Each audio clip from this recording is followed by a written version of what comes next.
Welcome to JD Clips. Please enjoy the short versions of our famous videos and keep learning. And don't forget to subscribe. मुझे जो लगता है कि Chinese Communist Party and China as जो भी है country है जो भी है वो अलग है. That is what I look at it. CCP is nobody's friend. वो तो अपने लोगों की दोस्त नहीं है, तो हमारे तो दूर की बात है. Sir, before I get to the next question to you, मैं एक चीज़ कहना चाहता हूँ. ये जो अंदरूनी अंदर से खोखला करने वाली चीज़ है, इसका भी इनके प्लानिंग बहुत पहले से है. जैसे they have a programme call PLA 863. PLA 863 1980s में उनका ये प्लान था. एक टाइम आएगा जब हम स्विचिंग, नेटवर्किंग, उसके बाद वर्क स्टेशंस और मोबाइल हैंडसेट में वी विल, और सर्वेलेंस में we will be among the top players in the world. उसी का आउटपुट प्रोडक्ट लेनोवो है, उसी का प्रोडक्ट है दीज ऑर्गेनाइजेशंस लाइक ZTE या हिगविशन. तो सर, ये जो टेक सोवरेंटी के बाद हम बात करते हैं, चाहे वो टेक्नोलॉजी के बारे में, चाहे वो सोशल मीडिया में. इनफैक्ट यू ऑल नो कि सोशल मीडिया जो वहाँ का है, अमेरिकन कंपनीज, वो तो पूरा फायरवॉल्ड है चाइना में. सो उन्होंने उस टाइम से प्लानिंग किया था उन्हें करना क्या है.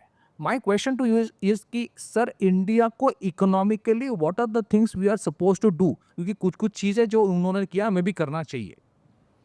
बिल्कुल सही आपने फरमाया. दुश्मन है भले हमारा, बट कई चीज़ें उसने अपने देश के लिए करी हैं जिसका उदाहरण लेके हमने खुद करना है. अब किसी ने कहा था पिछले सत्र में कि किसी ने को हमारे जो ट्विटर के अगेंस्ट खड़ा किया था, तो डुबाया क्यों? कि इलॉन मस्क ले लिया तो डुबा दिया. क्यों डुबाया? वो आपका दोस्त है इलॉन मस्क? क्या मेरा गमोडिया है कि मैं उसकी बात सुनूं? ये सब उनके लिए काम करते हैं और हम भी आंख मीच के उनके लिए काम करते हैं.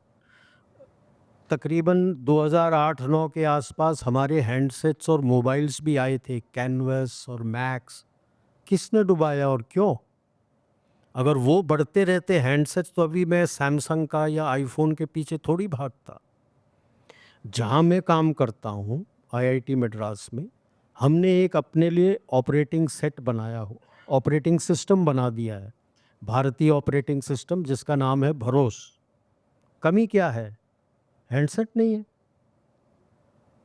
अभी उसको सैमसंग का पूरा पार्ट सब लेके असेंबल करके उसमें हम चला तो रहे हैं, लेकिन डर ये है कि उसमें पीछे की खिड़की किधर जाती है. उसको टेस्ट करने के लिए तो हमारे पास है नहीं कि पीछे की खिड़की है भी या नहीं. तो जब तक अगर हम आत्मनिर्भरता कहते हैं, तो इन चीज़ों में हमने ध्यान देना है. उसमें क्या? ऐसा नहीं है कि हमारे देश में काबिल साइंटिस्ट नहीं हैं,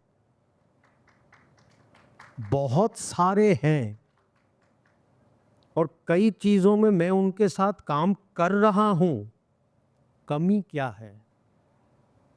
जो हम कहते हैं टेक्निकली एबल्ड डिसीजन मेकर, जिसने फाइनल डिसीजन लेना है, उसको टेक्नोलॉजी की समझ ही नहीं है. उसको समझ ही नहीं है तो कैसे लेगा, बताएगा कि आपको ये कर सकते हैं, नहीं कर सकते हैं. और ऊपर से लेके नीचे तक ये. और अपने जो MNCs हैं, उनको मैं MNCs कहता हूँ. अगर टाटा, अडानी, आपके अंबानी, ये सब विदेशों में कंपनी खोल रखे हैं, तो ये भी MNC से कम नहीं है. हमारे साथ मिलके R&D में पैसे देने को झिझकते हैं. उनको बना बनाया चीज़ चाहिए. विदेश वाले तो झिझकते नहीं हैं, दाब के अपने R&D में पैसे देते हैं.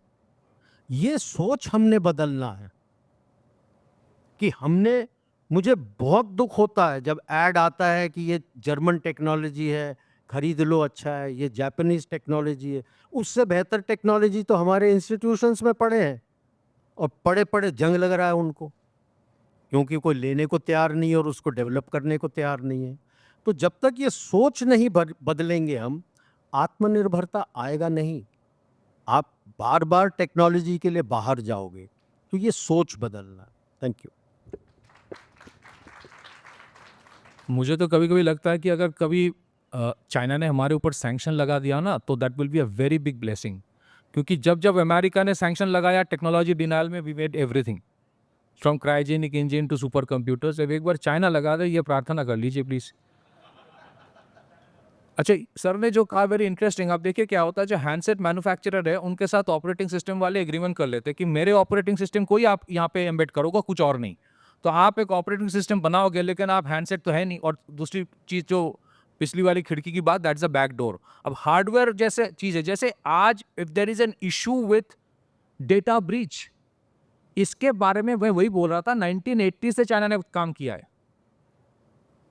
And that is the kind of effort that we have to make.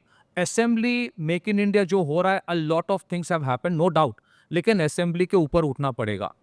Assembly can only be the first step, not the final step.